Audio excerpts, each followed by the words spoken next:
The Free Thinker Show. Ignite your mind, challenge the norm. All right, so today we are diving headfirst into this OpenAI situation. Okay.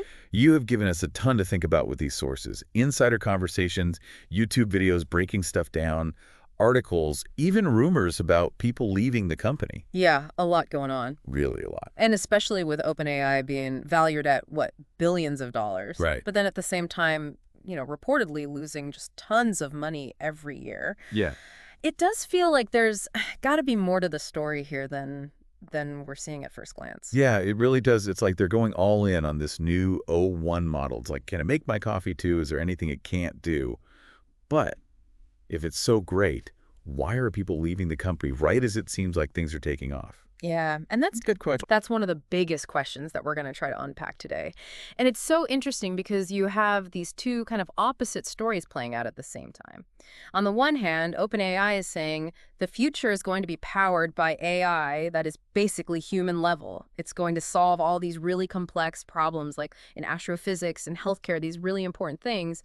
But then on the other hand, you have this undercurrent of doubt, right? Yeah. And it's because of this whole thing where they went from being a nonprofit to a for-profit company. Yeah, you included this conversation in the sources where someone literally called it a classic Silicon Valley bait and switch. Yeah, exactly. And that's an idea that you see more and more people talking about online, especially when you think about how the CEO, Sam Altman, he's probably going to make a ton of money from this change. But he was saying before that he wasn't really interested in, the money aspect of it. Right, and I mean, early investors like Elon Musk, who obviously has his own stuff going on with AI, but even he was questioning if this was even legal, this whole shift. So it makes you wonder, is this going against what OpenAI was originally trying to do?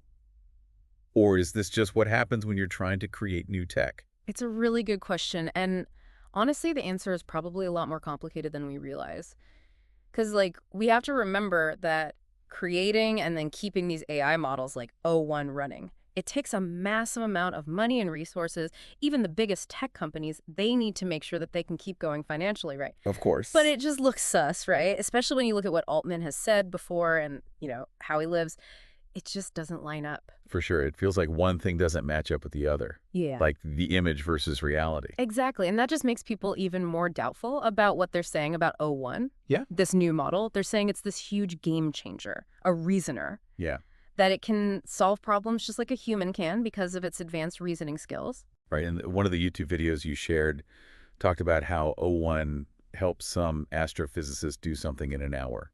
That took him almost a year to do when he was getting his PhD. Oh, wow. Yeah. And if that's true, we're talking next level stuff here. Yeah, the implications are huge, but this is where it gets even more interesting and kind of scary.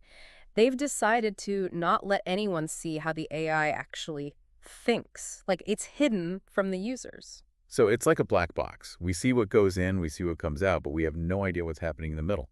I mean, isn't that kind of dangerous? Especially with how powerful this technology is. It's definitely something to be concerned about, and it goes back to what we were talking about earlier about trust. If we have no idea how O1 is getting its answers, how can we be sure that the decisions it's making are actually good, Especially with their whole 5 levels of AI development. You included that in the sources. It goes from these simple chatbots to reasoners like O1, then to AI that can act on its own, and then eventually AI that's basically running whole organizations. It's a lot. And Altman has said that this jump to level 3 where AI is doing stuff independently, Right. that might be a lot closer than we think. Okay, so you're telling me we have this crazy, powerful AI that might start doing things on its own any day now. Yeah. And we don't even know how it thinks. This can't end well, right? It's not necessarily going to be a disaster, but it shows us how important it is that we're being transparent and we're setting up ethical rules when it comes to developing AI.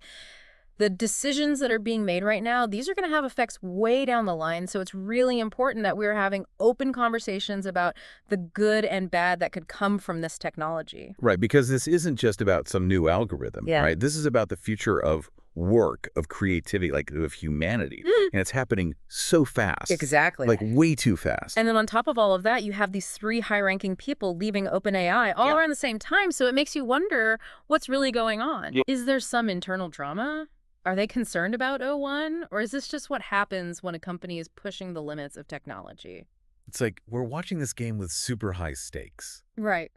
But the rules are always changing, and no one can see all the pieces. Yeah, and what's at stake is huge. We're talking about AI that could completely change industries, that could make discovering new things in science happen so much faster, even like changing how society works, how we live our lives. But what about us? Like, what about people? You had an article in the sources about how intense it is to work at OpenAI. Like, crazy pressure to create new stuff all the time. Right, it's like a pressure cooker. And it's easy to see how that kind of pressure on top of all these ethical questions about something as powerful as O1, it could lead to people burning out, or even like moral conflicts. And some people are saying that this might be why those executives left. That makes sense, and it makes you think, like, maybe they made enough money that they're good, and now they can walk away from this whole thing. Because it is kind of like walking a tightrope, ethically, you know? Yeah, maybe. And it makes you wonder, if OpenAI can't even keep their top people, what does that mean for them being able to attract those really smart, talented people who are going to build the next AI, you know? Yeah, especially with Google and Meta right there with Yeah. them, dumping tons of money into their own AI projects. It makes you wonder if this whole OpenAI thing is just the tip of the iceberg. Totally. And as that competition heats up, the stuff we're talking about, the ethics, it becomes even more important. It's not just about building the most advanced AI anymore. It's about making sure that it's built the right way, responsibly, with rules in place and really understanding how it's going to affect humans. Okay, so how do we even start to deal with all of this? It feels like it's already moving way too fast. It's a huge challenge for sure, but I think step one is changing how we're even talking about this. We need to stop with the fear and the hype and have real informed discussions. We need to move past AI is going to save us or AI is going to destroy us and look at what this technology actually is. So less sci-fi, more real talk. Yeah, exactly. And that means dealing with this black box problem head on. We need companies like OpenAI to be more open about how their models work, how they train them, and what they're doing to prevent bad stuff from happening. But doesn't that go against what a company would want to do if they're trying to be competitive? Yeah. Like, they don't want to give away their secrets, right? I get it. It's a tough spot. But I would argue that being open, at least to a point, is important. And not just for ethical reasons, but to build trust with people and get everyone in the AI world working together. When we understand how these systems work, we're better prepared to see where there might be bias, to fix safety problems, and to make sure that AI is actually being used to help humanity. Right, that makes sense. Yeah. It's like with any really powerful tool, the better we understand it, the better we can use it safely. Exactly. And we're not just watching this happen, we're a part of it. We have to learn about AI, have these conversations, and demand that these companies are transparent and accountable. So it's not just about what OpenAI is doing. It's about what we do with this technology. 100%. The future of AI isn't set in stone.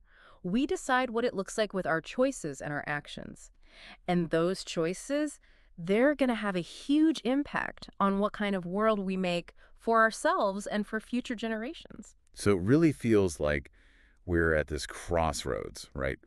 With the potential of AI on one side, but then so many unknowns on the other side. Totally. And it's not even just about the technology by itself. It's about the people. You know, like, what are their motivations? We talked about all the financial stuff happening with OpenAI, the pressure to create, the ethics of O1. It seems like even the people creating it are struggling with what it all means.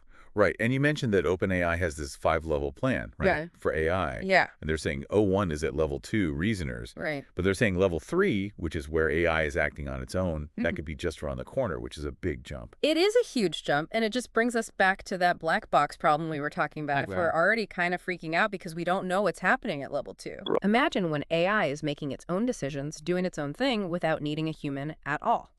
So, like, how do we even prepare for that? It feels like we're living in a sci-fi movie. It's a challenge, I'm not going to lie, but I Wow. think we have to start by just calming down a little bit, stop with all the scary stories and the hype about AI. I mean, those conversations you shared, especially that one snippet, it just shows how easy it is to get sucked into those extreme ideas, right? Like the robots are coming to take over. Exactly. We need to think critically. Yeah.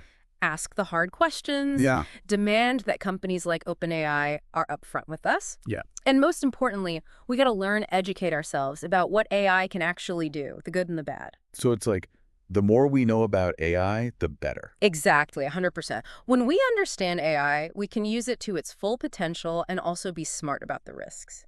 And this isn't just for the big tech companies or the government, this is for all of us. So this whole deep dive into OpenAI It wasn't just about one company or one AI. This is about everything, about the future. It is. It's about the future we're building with this technology. Yeah. And the decisions we're making today, whether it's just you or me or everyone together, those choices are going to determine what that future looks like. It's on all of us to be a part of this conversation and figure out what role AI is going to play in our world. That's a lot to think about. Yeah. So to everyone listening, we've talked about all the money stuff, the ethical dilemmas, and how mind-blowing this OpenAI stuff really is, especially their O1 model. As you learn more about all of this, and you should, just remember to be critical, ask questions, and don't forget, the future of AI is not already written. We are writing it right now, together, with every choice we make.